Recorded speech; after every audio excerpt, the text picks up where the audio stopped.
Hey everyone, it's me Bailey and welcome back to my channel. So today's video is going to be my July TBR. So this month I have 3 prompts going back in the jar from last month from the books that I did not end up reading, which means that I was able to read 5 out of 8 prompted chosen books and my 2 book club picks. So that was 7 out of 10, which is really exciting. So I'm feeling super hopeful about this month as well. So the 3 prompts that are going back in the jar are going to be TikTok picks, new to you series, and a book with flowers on the cover. So these are the ones that I ended up not reading, so just gonna fold these back up and put them back in the jar. So these are gonna be popped back in here for the opportunity to be picked again next month. So these are back in here. So now for July.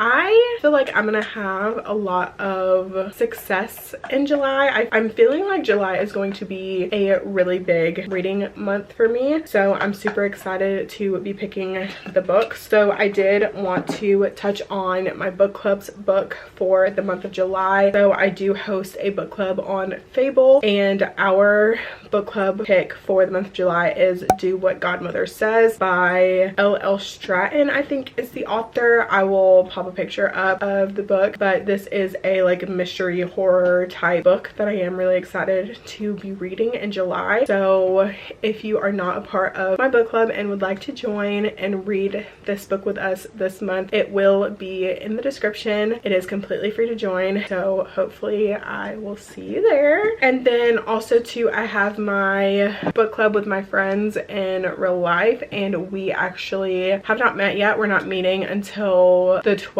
just because of the holiday weekend, the first weekend. So we have not yet picked our book, but I'm assuming it's possible that we might be reading A Court of Mist and Fury. So that is just a maybe. I'm not sure about that one just yet. But now to go for the TBR jar. So I will be picking 8 prompts for the month of July, and so let's just go ahead and get into it. So the first prompt is Grumpy Sunshine. So for Grumpy Sunshine, I'm going with Beach Read by Emily Henry, and this will be a reread for me. I read this a few years ago and I didn't love it, but I want to reread it again and see if I will like it a little bit better. But this follows January and Gus, and they are both writers, and they're spending the summer in 2 beach houses next door to each other. And January writes romance, Gus writes like speculative fiction, I guess, and so for the summer they end up switching each other's genres. So this is the first book and the book that I'm going with for Grumpy Sunshine. On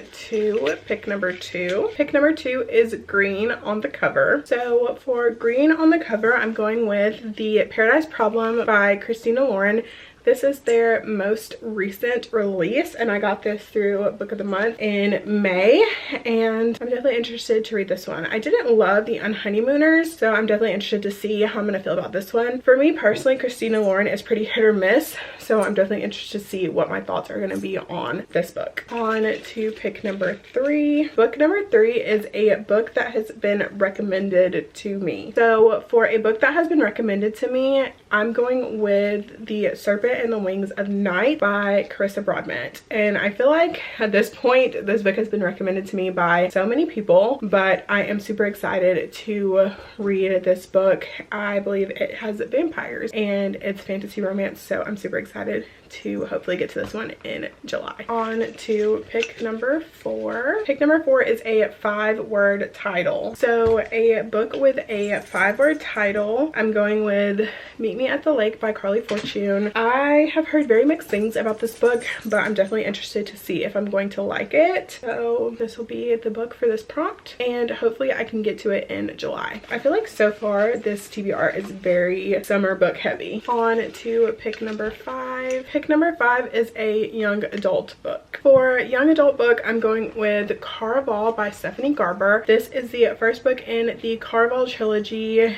and I have been wanting to read this series for a a while, and I have been wanting to get to the Once Upon a Broken Heart series, but I did want to go ahead and read this series first. So this is the first book in the series, and this is the book that I'm picking for my young adult pick. On to pick number 6. Pick number 6 is a romance. So for romance, I'm going with Wildfire by Hannah Grace. This is the second book in the Maple Hills series, and this follows Russ, who we met in Icebreaker, and Aurora, and they are at a summer camp together, and there is a rule for no fraternization. So I'm super excited to read this one. I feel like I have heard stuff about this one, but also not really, not to the extent of Icebreaker, but I am super excited to read this book. So this will be my pick for romance. On to pick number 7. Pick number 7 is a hardcover book, and so for hardcover book, I'm going with Funny Story by Emily Henry. This is Emily Henry's newest book that I have yet to pick up, but I am super excited to read this one. I have heard kind of mixed things about this one, but I am really excited to hopefully get to this one in the month of July. And our 8th and final pick. Okay, so for our 8th and final pick, we have a Kindle book. So for this, I'm going to do one that is on Kindle Unlimited. So let me look and see what I've got on my Kindle Unlimited. Okay, actually, you know what? I'm going to do this book because I did just buy it on Kindle, but it's not on Kindle Unlimited, and that is a novel love story by Ashley Poston. This is Ashley Poston's newest release, and I haven't had the best luck with Ashley Poston in the past, which I think is why I also bought this book on Kindle instead of buying the physical version of the book. But this is Ashley Poston's last chance for me, and if I don't love this one, then I just know that Ashley Poston will not be an author that I continue to read from, just because I just have not been having like the best experience with her book. So I am excited to read this one because the concept sounds really cool. So this will be the book that I end up picking for Kindle book. Plus I really like this cover. So that'll be the 8th and final book that I'm hoping to read in the month of July. So these are the books that I'm hoping to read in the month of July. Fingers crossed that I can get to all of these. This is a very summer themed book month for me, I guess. So a lot of these books do have to deal with summer. So I'm super excited about these, and fingers crossed I can get to all of them here soon. But let me know down in the comments what you're planning on reading in the month of July. If you've read any of these, what your thoughts are, if you love them, if you hate them. But that's going to be all for today's video. If you liked it, please make sure to give it a thumbs up. Subscribe to my channel if you want to see more content from me. I will have all of my social media linked in the description, and I will see you guys in my next video.